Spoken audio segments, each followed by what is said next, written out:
¿Qué tal?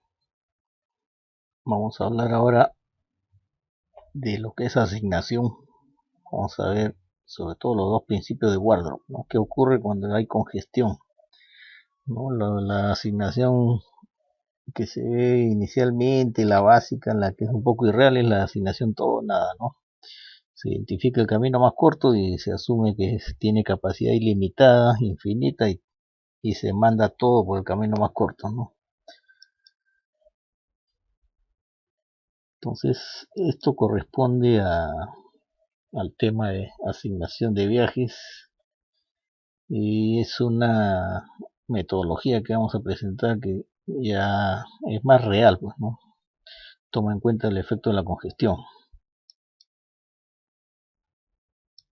Y esto es para el modo privado, ¿no? El modo transporte público tiene otros métodos de asignación, eso se ve aparte, ¿no? Entonces, como ejemplo, miren, en Google Maps pueden hacer una recreación, cómo llegar, por ejemplo, del Jockey Plaza al Estadio Nacional. Este escenario es para un día sábado por la tarde, ¿no? 6, 7 de la tarde más o menos. Entonces, en esas condiciones de tráfico para ese día y esa hora, porque hay estacionalidad, se puede observar pues que la ruta sugerida como la más corta en ese momento es la que está en azul, que mide 12.1 kilómetros y tomaría 28 minutos yendo en un vehículo privado, ¿no? Como acá está indicado. Tiene rutas alternas, ¿no? Hay una ruta B, una ruta C que está en color gris, ¿no? Seguramente esta parte que no se ve está superpuesta, o sea, este tramo es común para la alternativa 2 y para la 3. Y por acá el camino 2, por ejemplo, sugiere 28 minutos, por acá 31 minutos, ¿ok? Esta misma conexión origen-destino, ¿no? Del Jockey Plaza al Estadio Nacional, esto para un escenario martes a las 2 de la tarde, por ejemplo, 1:40. ¿No? Más preciso. Eh, Sugiere una ruta parecida a la anterior. En este caso, para un martes a esa hora, tomaría 31 minutos y la distancia recorrida sería de 12.3 kilómetros. Entonces, se nota el efecto del tráfico que hay a la hora que se hace la consulta. Este es otro para origen-destino, igual del Jockey Plaza al aeropuerto, por ejemplo, ¿no? ¿Qué ruta está sugerida por el Google Maps? La que está en azul. Eh, ¿Eso cuánto toma? 42 minutos. ¿Qué distancia hay que recorrer? 23.7 kilómetros. Presenta dos caminos alternativos y con las duraciones en minutos y la distancia recorrida que ahí aparece, ¿no? 54 minutos, 55 minutos, 23.1 kilómetros, 24.1 kilómetros. Lo mismo, pero para otro día y a otra hora. Este es para un martes a la 1:42. 43 minutos, 57 minutos del camino alternativo B, 1 hora 3 minutos el camino alternativo C, que están acá en color gris. Y las distancias que involucra ir por esas rutas, ¿no? Miren, aquí por ejemplo esta mide menos en distancia, pero toma un poco más de tiempo que la primera alternativa. O sea, la distancia menor no implica menor tiempo de viaje, ¿no? ¿Por qué? Porque los tramos que va a recorrer, que sugiere ir por ahí, probablemente están más congestionados. Ok, entonces ahí ya se puede ver el efecto de la congestión, ¿no? Entonces vamos a hacer un ejercicio aplicando los dos principios de Wardrop. Uno básico, uno no con un montón de arcos, porque hacerlo analíticamente sería para no acabarlo nunca. Y la idea es entender el mecanismo de búsqueda y después ya creer en los softwares, ¿no? Mete los datos de la red, las codificas, pero ya no funciona como caja negra, ¿no? Ya sabes lo que está haciendo el software. Entonces miren este ejemplo súper básico, 4 nodos, 5 arcos, se quiere ir de A a D y la demanda de viaje es de 100 vehículos que quieren ir de A para D. Entonces tenemos los arcos que componen los caminos posibles para conectar A con D. Observen que las flechas de los arcos tienen una punta que indica el sentido permitido del flujo. O sea, no son vías de doble sentido, sino de uno solo. Hay que respetar eso. Entonces, opciones para ir de A a D hay más de una. El camino más corto, acuérdense, en hora de flujo libre sería cuando no hay ni un carro en la red, ¿no? Entonces, estos costos para cada arco tienen una parte fija y una parte variable. Por ejemplo, en el arco AB, el, la parte fija sería 21, ¿no? ¿Cuánto me demoro de AB? 21 minutos, si es que no hay ni un carro. Q igual 0, ¿no? Pero cuando ya hay 100 carros, este Q se vuelve 100 multiplicado por 0.01, esto es 1. Ya no me demoraría en el arco AB 21, sino 22. Y si hubieran 1000 carros, 1000 por punto 01 sería 10 más 21, 31. Me demoraría 31 minutos, ¿no? Entonces la congestión va a añadir tiempo de viaje en los tramos, ¿no? Conforme aumente la cantidad de vehículos compartiendo los tramos de la red, el tiempo de viaje aumenta. Y ese es el efecto que surge pues de la congestión, ¿no? En horas pico estos Qs no son cero como a la hora de flujo libre, ¿no? A las 3, 4 de la mañana.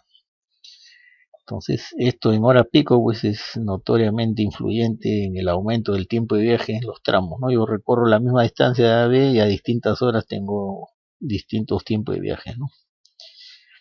Igual en los demás arcos, ¿no? Entonces si yo observo aquí cómo puedo ir de AD, hay varias alternativas, ¿no? De repente voy por aquí, miren, A, C, C, B, B, D, y si fuera 3 de la mañana, 4 de la mañana, que no hay ni un carro circulando, ¿no? Situación de flujo libre, todas estas partes variables son ceros, ¿no? No hay ni un carro, QAC es 0, en el arco CB no hay ni un carro, QCB 0, igual en BD.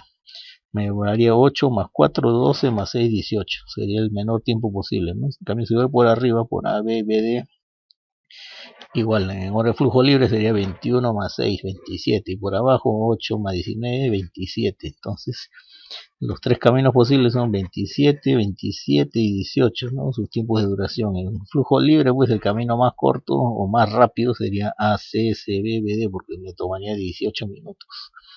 Los otros serían 27, ¿no? Entonces, el más corto, si no hay ni un carro en la red, lo elijo, ¿no? Voy por ACSBBD, llego de A a D en 18 minutos. Pero conforme van apareciendo vehículos en la red, ya no es hora de flujo libre, comienzan a amanecer el día, aparecen carros, gente yendo al trabajo, al colegio, estos Q ya no son ceros, comienzan a aumentar y entonces el camino más corto ya no es el más atractivo, en algún momento van a comenzar a preferir ir por las rutas alternas los usuarios, ¿no?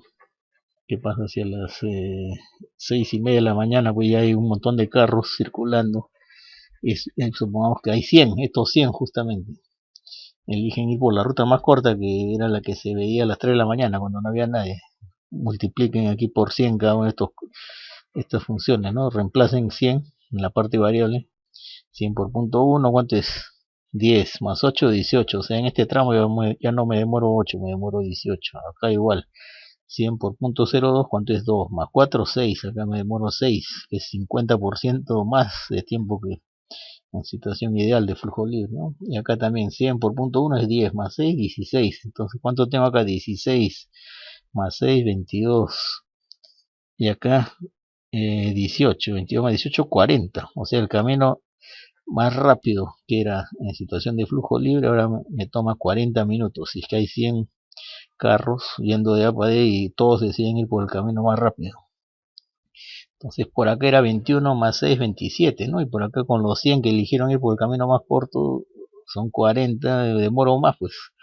Entonces ya no tiene sentido seguir viendo por ahí. Sobre todo si ya son los 40 carros. Van a tener que unos cuantos darse cuenta y comenzar a escoger rutas alternas, ¿no? Entonces unos cuantos van a ir por acá arriba, otros por acá, de modo que no todos van a ir por el camino más corto, ¿no?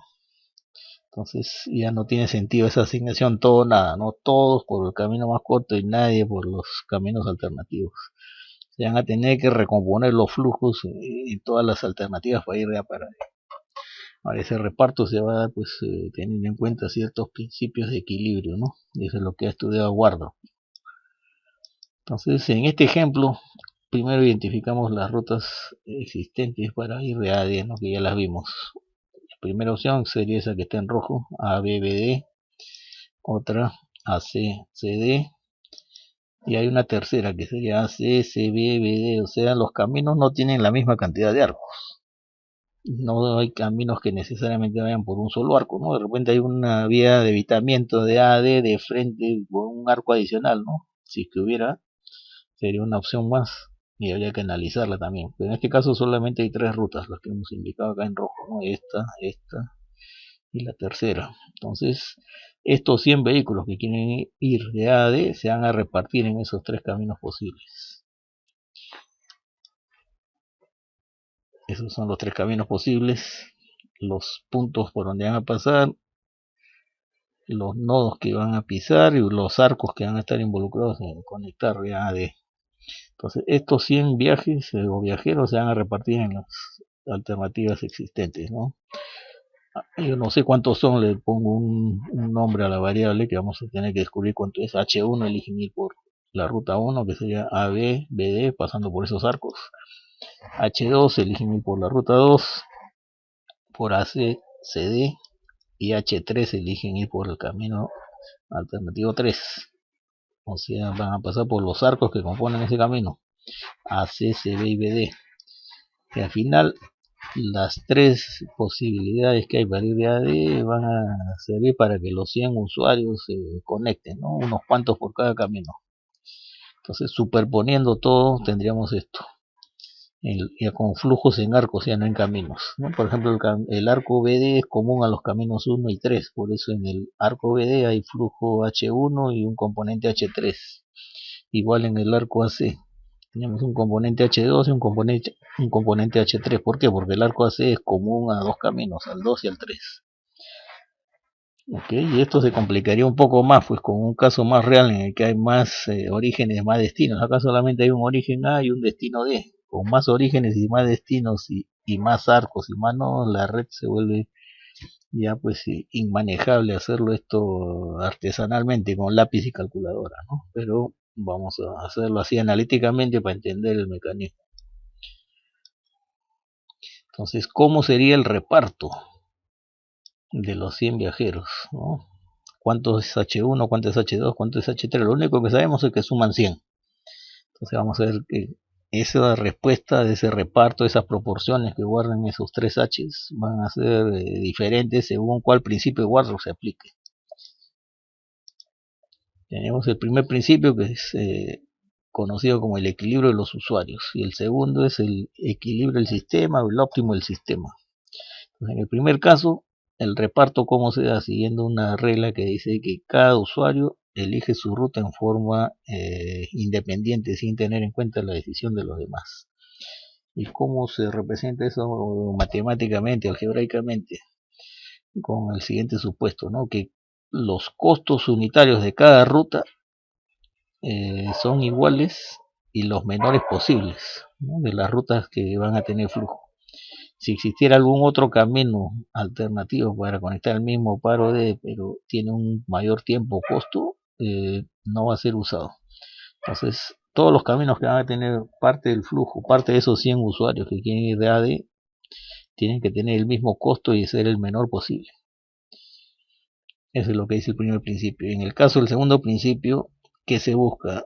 Una situación de óptimo de todo el sistema, ¿no? Que el reparto de los flujos busque un bien común, un objetivo de todo el sistema. Que ese reparto implique que el costo total de todo el sistema sea el menor posible. ¿Eso cómo se obtiene? De modo que los usuarios que elijan cada una de las rutas posibles estén minimizando el costo marginal de cada ruta. Entonces, todas las rutas posibles que van a tener flujo mayor o igual que cero, tienen que tener el mismo costo marginal y este costo marginal debe ser el menor posible. Ok, entonces vamos a ver cómo sería con el primer principio. Entonces, en este caso, cada usuario o cada viajero minimiza su propio costo de viaje. En este caso, costo unitario. ¿Cuánto cuesta ir de A para D por la ruta 1, por la ruta 2, por la ruta 3? El costo unitario se tiene que igualar, se tiene que verificar que es el menor posible. Si es que se llega a esa solución, se reparte los flujos, ¿no? Y hay que verificar que esos costos unitarios de cada ruta posible sean el menor posible. Entonces acá tenemos la ruta 1. ¿Qué arcos involucra? AB y BD. ¿Cuál es el costo de una ruta? El costo de los arcos que componen la ruta. Entonces la ruta 1 tiene dos arcos, AB y BD, entonces el costo de esa ruta es la suma de los costos de los arcos que la componen. Entonces estos costos unitarios tienen una parte fija y una parte variable. En el caso del arco AB es 21 más un centésimo del flujo de vehículos que está pasando por AB. ¿Cuántos carros pasan por AB? H1. ¿Por qué? Porque el arco AB solamente forma parte del camino 1. ¿Ok? ¿Qué más? La ruta H1 mayúscula para ir de A a D también pasa por el arco BD. Entonces hay que sumar el costo unitario del arco BD. 6 más un décimo de todos los vehículos que pasan por BD. 6 más 0.1 veces el flujo de arcos que están pasando por BD. En este caso, ¿cuántos pasan por BD? H1 más H3. ¿Por qué? Porque el arco BD forma parte del camino 1, pero también forma parte del camino 3. Entonces van a haber unos cuantos carros en BD que han elegido la ruta 3 y unos cuantos que eligieron la ruta 1.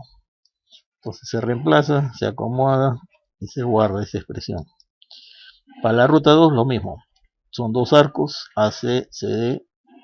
Los costos unitarios de las rutas sería la suma de los costos unitarios de los arcos que componen la ruta. Entonces 8 más 0.1 QAC. ¿Qué es QAC? Los carros que están pasando por el arco AC. En este caso AC es común a las rutas 2 y 3, por eso tiene H2 y H3. Reemplazo, en vez de QAC pongo H2 más H3. Y en el otro pedazo de la ruta, para ir de AD pasando por esta ruta 2, sería el arco CD. 19 la parte fija y un centésimo por QCB la parte variable. En este caso QCB es solamente H2, porque H3 no pasa por este arco, no llega de AC y acá se bifurca hacia B. Entonces reemplazo y me queda esto. Lo mismo para la tercera ruta posible, ¿no? Para ir de AD. En este caso son 3 arcos. Entonces hay que sumar los costos unitarios de esos 3 arcos para esta tercera ruta, ¿no? Y igual verificar o tener en cuenta que los arcos AC tienen flujos de 2 rutas. ¿Por qué? Porque es un arco común a 2 rutas, a la 2 y a la 3. Y el arco BD también, común a 2 rutas, pero en este caso la 1 y la 3. Reemplazo, tengo una tercera expresión del costo unitario del camino 3. Entonces ya tengo una expresión para el costo unitario de la ruta 1, de la ruta 2, de la ruta 3. Que decía Wardrop que estos costos unitarios de cada ruta tienen que ser iguales.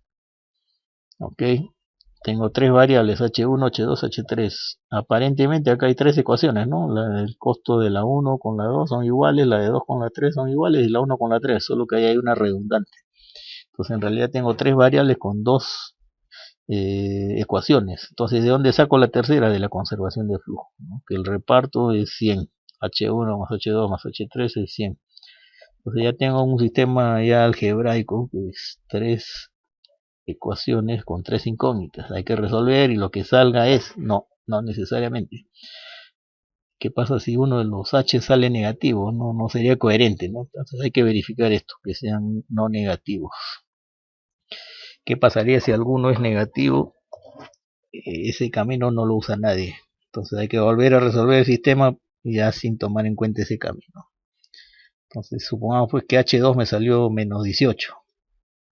¿Qué quiere decir eso? Que el H2 no lo va a usar nadie. Todo el reparto de los 100 viajeros se va a dar entre las rutas 1 y 3. Hay que plantear de nuevo el sistema, pues ya sabiendo que solamente se usan 2 rutas, 1 y 3, ¿no? Y ya te queda un sistema ahora con 2 ecuaciones y 2 incógnitas.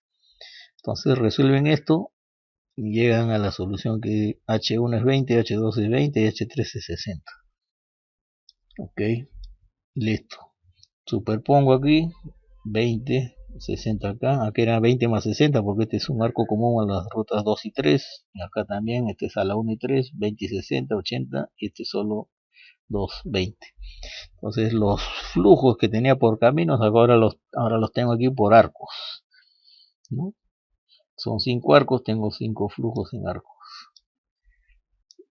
Podemos verificar si se cumple el primer principio de Wardrop, que decía que los costos unitarios de cada camino son iguales. Ya tengo aquí las expresiones, reemplazo, ¿no? ¿Cuánto es H1? 20, H2, 20, H3, 60. Reemplacen En las tres expresiones, miren, 35.2, 35.2, 35.2, o sea, se cumple, se verifica, son iguales, no tiene nada de sorprendente, simplemente estamos verificando.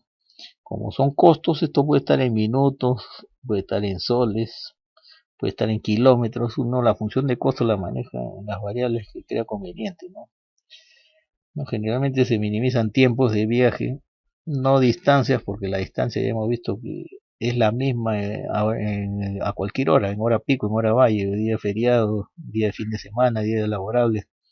Entonces la distancia no es tan común tomarla, ¿no? Sino el tiempo, porque el tiempo varía según la hora del día. De repente usas la misma ruta, pero en hora pico te demoras el doble que en hora valle, ¿no? Entonces mejor es trabajarlo en unidades de tiempo, en minutos. A veces en unidades monetarias también es influyente, sobre todo cuando hay rutas que involucran pues peajes, ¿no? O si no, encontrar una fórmula equivalente donde pases de minutos a soles o de soles a minutos para que tengas en una sola unidad después, ¿no? Pero había que encontrar esas transformaciones, equivalencias para trabajarlo todo en una sola unidad. Entonces hemos verificado que los costos son iguales en las tres rutas posibles, por eso las tres tienen un flujo no negativo.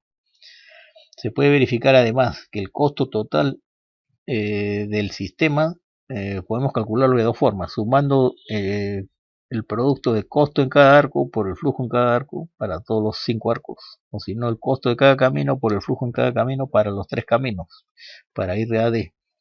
De las dos maneras se debía llegar a la misma respuesta, ¿no? Si quieren por caminos, ahí está, 3 caminos, 1, 2, 3. El costo unitario de cada camino, en este caso son iguales porque así lo plantea Wardrop en su primer principio, y los flujos en cada camino se reemplazan, ¿no? 20, 20, 60, sumo todo y tengo el costo total del sistema. ¿Cuánto sale? 3.520. Estoy multiplicando flujo por costos. Hemos dicho que el costo está en minutos, entonces el flujo está en vehículos, vehículos minutos. Producto no es barra, no es división, no es un ratio, no es vehículos por minuto como si fuera un flujo, no, sino vehículos minuto. ¿Cuánto sale para el primer principio? 3.520 para este ejemplo. Ok. La otra forma es hacer lo mismo, sumar el flujo en cada arco por el costo unitario de cada arco. Deberían llegar a lo mismo. En este caso ya no son 3, sino 5 sumando los flujos que teníamos identificados en cada arco. Ya sabemos cuánto vale cada H, reemplazan por los valores, reemplazan en la sumatoria el costo unitario de cada arco por el flujo de cada arco para los 5 arcos y llegan a lo mismo, 3.520 vehículos minuto. Ok, ahora con el segundo principio, el óptimo del sistema. Entonces la fórmula matemática, la forma de pasar el supuesto, la hipótesis de la que parte Wardrop para este segundo principio de equilibrio, implica que hay que trabajar con los costos marginales. ¿Qué es el costo marginal? La derivada del costo total, ¿no? ¿Por qué? Porque él dice que hay que encontrar el costo total mínimo posible para el sistema. Entonces la derivada del costo total es el costo marginal. Entonces para cada camino el costo marginal debe ser el menor posible. Y si son varios caminos usados, esos varios caminos usados tienen que tener igual ese costo marginal mínimo. Ok, entonces las rutas son las mismas, son 3. ABD, ACD, ACBD. ¿Cómo se reparte el flujo? Igual. H1 por el camino 1, no sé cuánto es H1, H2 por el camino 2, H3 por el camino 3. Ahora las proporciones entre H1, H2 y H3 no sabemos a priori cómo son, solo sé que suman 100. No necesariamente van a ser iguales al reparto con el primer principio, ¿no? ¿Por qué? Porque es otro supuesto, son otras ecuaciones. Lo único que sé es que suman 100. Entonces, ahí está superponiendo las tres rutas igualito que antes, solo que todavía no sabemos cuánto vale cada H. Los costos unitarios en cada arco, idénticos, son los mismos datos, es el mismo escenario. El costo total en cada arco, ¿no? Porque acuérdense que ahora vamos a trabajar con el costo marginal. Lo que se quiere es minimizar el costo total del sistema. Para eso vamos a encontrar primero los marginales en cada arco. La derivada del costo total en cada arco sería el costo marginal en cada arco. Entonces, si multiplico el unitario por el flujo, tengo el costo total. me quedan ecuaciones cuadráticas, ¿no? Una con grado, un monomio con grado 1, otro con grado 2. Estos son los costos totales, por ejemplo, en el arco AB, 21 QAB más 0.01 Q cuadrado AB. Y los demás arcos igual, ¿no? Multiplicando el costo unitario por el flujo. Entonces, el costo marginal, ¿cómo lo encuentro? Derivando. Derivo y me queda esto. Acuérdense de la derivada de 21Q, la derivada es 21. La derivada de 0.01 Q cuadrado, este 2 baja a multiplicar este coeficiente y me quedaría 0.02 y el Q le bajo un grado, ¿no? 2 menos 1, 1. Así que me va a quedar 21 más 0.02 Q para el arco AB. 21 más 0.02 Q. Y para los demás igualito, ¿no? En este caso las funciones de costo son lineales. Pueden haber otro tipo de funciones, como se puede ver en los software que resuelven este tipo de problemas, ¿no? Generalmente son cuadráticas, exponenciales. Hay parámetros muy comunes que son alfa y beta, y el beta generalmente es el exponente del flujo Q.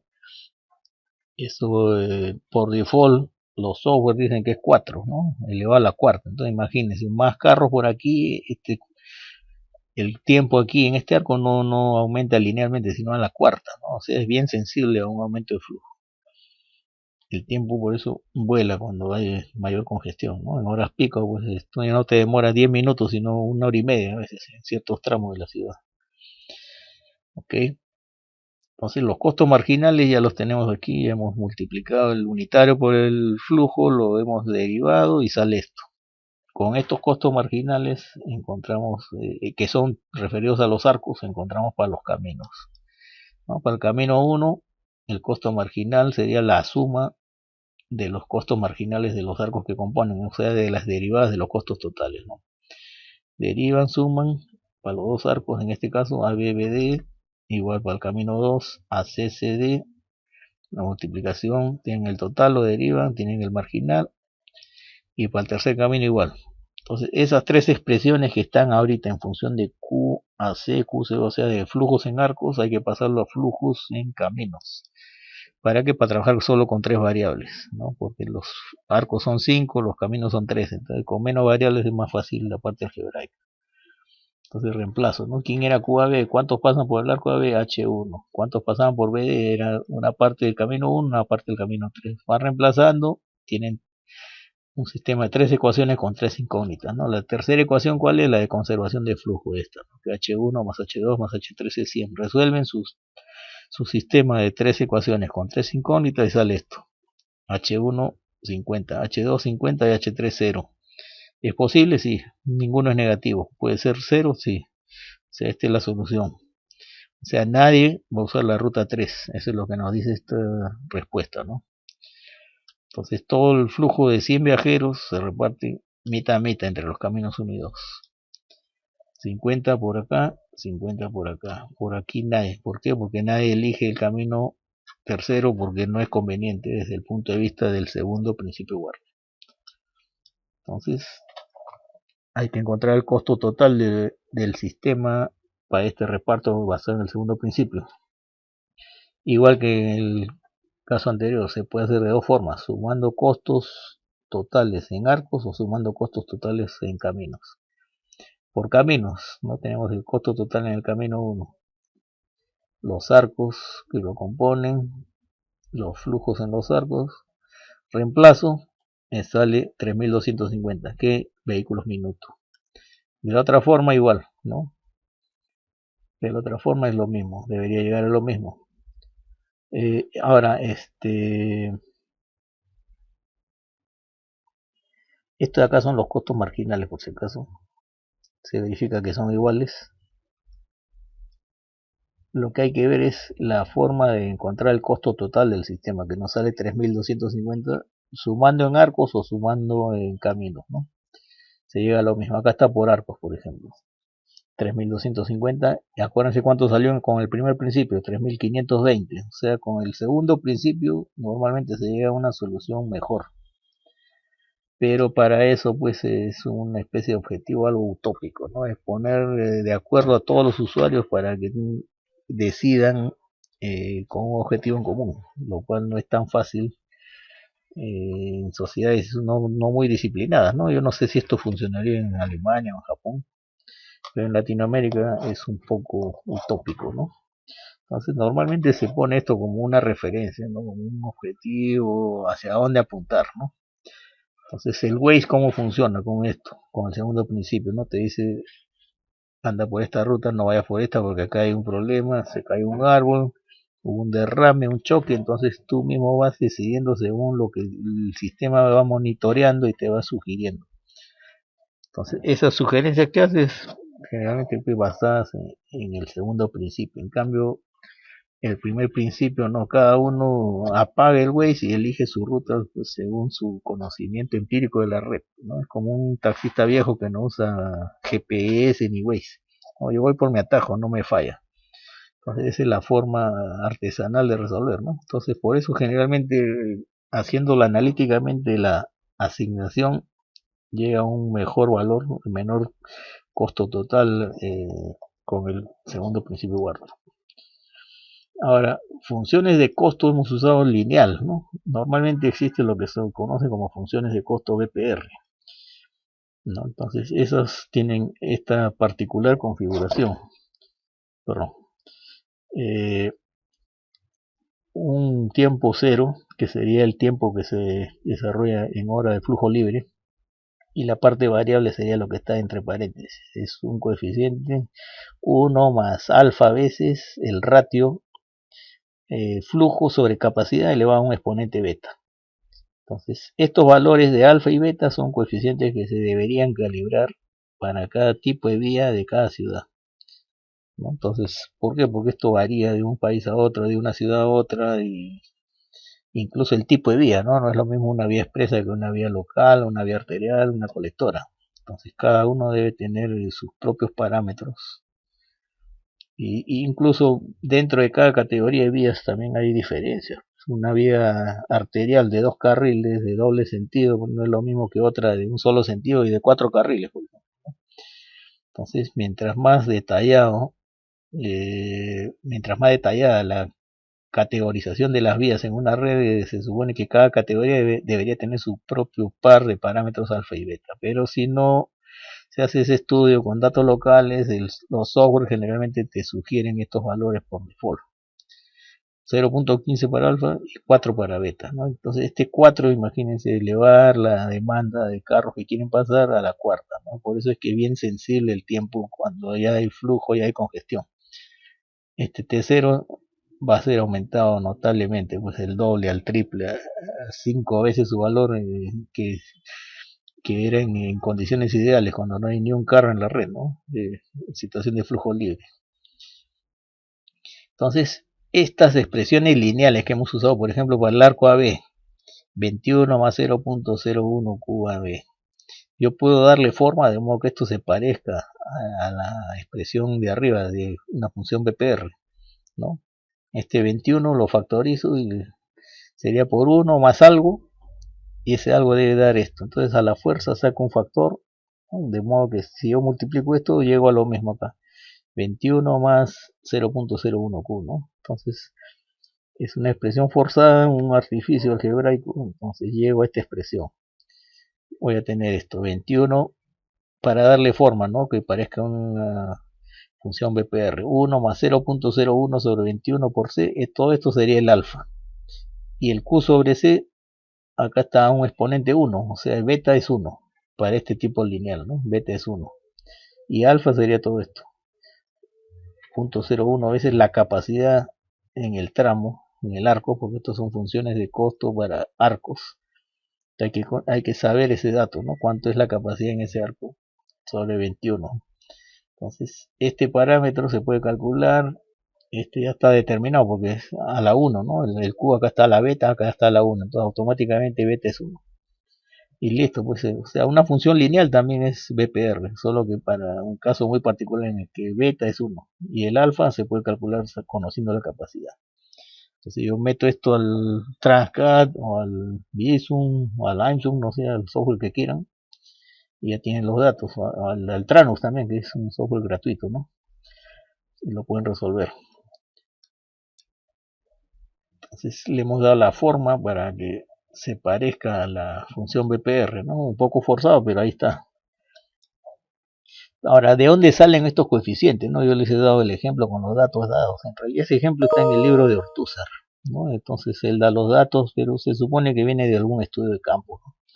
Entonces, por ejemplo, a un grupo de alumnos le dije, mira, vayan a analizar la mini red que están evaluando y tomen tiempos a diferentes horas. Entonces fueron a las 3 de la mañana, vieron que pasó un solo carro y se demoró 8 minutos en el arco que estaban, al que le querían crear su función de costo lineal en este caso.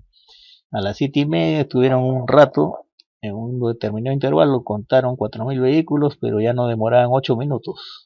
Ya no era situación de flujo libre, demoraron 19. A otra hora del día, a las 8:15, durante un cierto intervalo, no me acuerdo si fueron 15 minutos, media hora, pasaron 5.200 carros y ya no demoraron 19 minutos, sino 31. Y a las 10 de la mañana ya bajó, ya viene con una especie de tráfico más calmado, ¿no? Porque ya pasó la hora pico, sería una especie de hora valle, pasaron 1.500 y demoraron 14. Entonces, se puede hacer con más datos, mientras más datos mejor, ¿no? Pero con estos cuatro un poco para tener idea de cómo llegar a esos coeficientes, ¿no? Entonces se hace una regresión lineal, ¿no? Se mete al análisis de datos, por ejemplo, del Excel, ¿no?